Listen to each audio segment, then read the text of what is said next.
Welcome car lovers. For more than half a century, the Mercedes-Benz S-Class has existed to answer a single quietly intimidating question.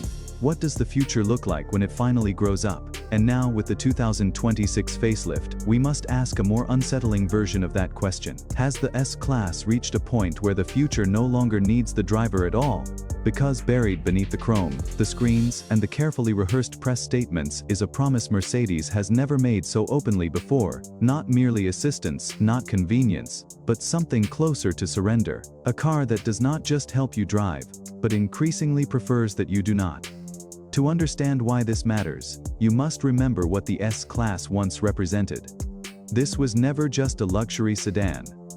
It was a rolling constitution. In the 1970s and 80s, when the letters and class actually meant something, this was the car that introduced the world to ideas it did not yet know it needed. Anti-lock brakes, airbags, stability control, not as gimmicks, but as obligations. Mercedes did not ask whether customers wanted these things. It decided they deserved them.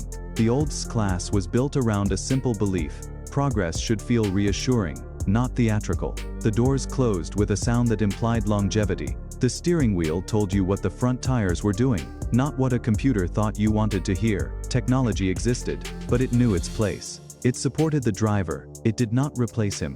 That philosophy carried through generations. The W126, the W140, unapologetically, massive, over-engineered to the point of obsession. These cars did not chase relevance. They defined it. They were not fashionable, they were correct. Fast forward to today, and the S-Class still wears the crown, but it now lives in a world that rewards spectacle over substance. Screens are larger, buttons are fewer, and autonomy, once a distant laboratory experiment, has become a marketing weapon. Which brings us to the 2026 facelift, and to the phrase Mercedes uses carefully, almost defensively: conditional automation. On paper, this is an update, a refinement, a sharpening of details. In reality, it is something more philosophical, because while the exterior changes are subtle, what Mercedes is preparing beneath the surface is not. Look at the car first, before we get to the unsettling parts. The proportions remain correct, and that alone separates the S-Class from many of its rivals. The hood is long but not arrogant. The cabin sits rearward, balanced, confident. This is still a car drawn by people who understand restraint. The facelift introduces slimmer lighting signatures, a slightly revised grille, and cleaner surfaces. Nothing here shouts. Nothing begs for attention. The silhouette remains dignified, almost conservative, and that is precisely the point. This is automotive tailoring, not costume design. The presence is unmistakable. Park it at a distance, and it does not dominate through aggression, but through calm inevitability. It looks like it belongs in places where decisions are made quietly, behind closed doors. Mercedes has resisted the temptation to turn its flagship into a billboard, and for that, it deserves respect. Step inside, and the mood changes. The interior is both magnificent and troubling. The materials, where authentic, are exceptional. The leather is supple. The wood, when real, has warmth and depth. The seats remain some of the finest places to spend an afternoon on four wheels. Mercedes still understands human comfort better than most. But then there are the screens. They are everywhere. Large, bright, commanding. The central display rises like a monolith from the dashboard, asking not for attention but for submission. It is responsive, visually impressive, and relentlessly complex. Functions that once required a glance and a twist now demand menus, confirmations, and patience. Physical buttons exist, but fewer than before. They feel like concessions rather than commitments. For a buyer who values clarity over novelty, this can feel like a step too far. Mercedes insists this is progress. Some will call it inevitable, others will quietly call it unnecessary. And yet, the most important change is not what you touch. It is what you are increasingly encouraged not to do. Because the real story of the 2026 class is autonomy, not the kind that keeps you centered in a lane or gently adjusts your speed. Mercedes has been doing that competently for years. This is something more ambitious. In controlled conditions, at approved speeds, on certain roads, the car can now assume responsibility for the act of driving itself.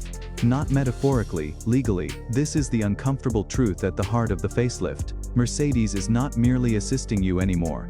It is positioning itself as the driver, you become the supervisor, or at times, the passenger. On the road, the experience is remarkable in its calm.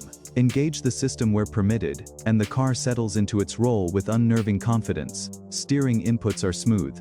Braking is measured. The vehicle reads traffic, not as chaos, but as data. At 70 miles per hour, the cabin is nearly silent, the suspension dismissing imperfections with practiced indifference. Potholes are absorbed without complaint. Expansion joints pass unnoticed. This remains an engineering marvel of composure.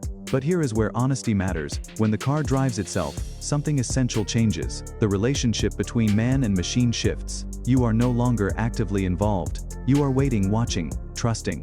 For some, this will feel like liberation. For others, it will feel like erosion. Mercedes will not call this level 4 autonomy outright. Not publicly, not yet. But the architecture is there. The sensors, the redundancies, the legal groundwork. This is a car designed not just for today's regulations, but for tomorrow's permissions. It is a quiet admission that the company believes the future S-Class buyer may value freedom from driving more than the act itself. That belief is both bold and dangerous. Because the S-Class earned its reputation not by removing responsibility but by elevating it. It made the driver feel capable, protected, and respected. Handing control to a computer, however competent, alters that legacy. And yet, it must be said, when you do take the wheel, the car still feels superb.